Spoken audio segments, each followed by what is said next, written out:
It was a cold winter evening in a small, underfunded hospital tucked away in a quiet corner of the city. The corridors smelled of antiseptic, and the dull hum of machines filled the air. In one of the pediatric wards, Nurse Amina gently tucked a blanket around a young girl, no older than 7, whose tiny frame shivered despite the layers. Amina had been working double shifts for weeks. She had no family of her own, only a little rented room and a worn-out pair of shoes. Her salary barely covered her meals. But she loved her job. She loved helping people. It was the only thing that made her feel alive. She wasn't just a nurse, she was a soul who cared deeply for others, especially children. The hospital didn't have many supplies, and many patients couldn't even afford basic treatment. Still, Amina stayed, because she believed every act of kindness mattered, even if no one saw it. That evening, a new patient was brought in. A man in an expensive suit stood beside the bed, his face tight with worry. In his arms was a little girl, pale and burning with fever. Her hair was tangled, and her eyes barely opened. "Please," he said, almost whispering. "Help her. I'll pay anything." Amina didn't flinch. She didn't ask who he was or how much money he had. She simply nodded and gently took the child's small hand. "She's in good hands now," she said calmly. Over the next few days, Amina stayed close to the little girl, whose name was Zoya. She bathed her, combed her hair, read her bedtime stories, even though Zoya was too weak to reply. Amina noticed how lonely the child was. The man, her father, would come in briefly, sign forms, talk to the doctor, and leave. Always on his phone, always tense.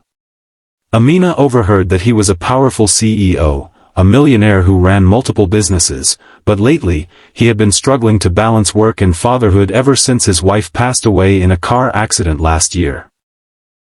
Amina's heart ached. She remembered how it felt to be alone. She had grown up in an orphanage, never adopted, and she had only one thing she held on to during her darkest years, a small, fabric doll named Amy, stitched from old clothes. That doll had been her mother, her sister, her friend.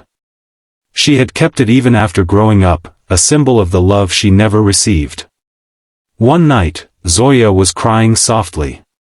She missed her mother. She wanted someone to hold her, to tell her everything would be okay. Amina tried to soothe her, but Zoya kept looking at the empty space beside her pillow. Amina quietly walked to her locker. She opened the top shelf and took out her most precious possession, her doll. It was old, fraying, and patched, but clean. She hesitated for a moment, running her fingers over its tiny face. Then, she returned to Zoya's bedside. "I want you to meet someone," she said softly. "Her name is Amy. She helped me sleep when I was your age." Zoya blinked, tears still clinging to her lashes. Amina placed the doll into her hands. Zoya clutched it like it was the most valuable thing in the world. She didn't let go of it the entire night. She finally slept, for the first time in days, peacefully. The next morning, when the CEO came to visit, he was surprised to see Zoya smiling. She was hugging the ragged doll like treasure. He looked at Amina, confused. "Where did she get that?"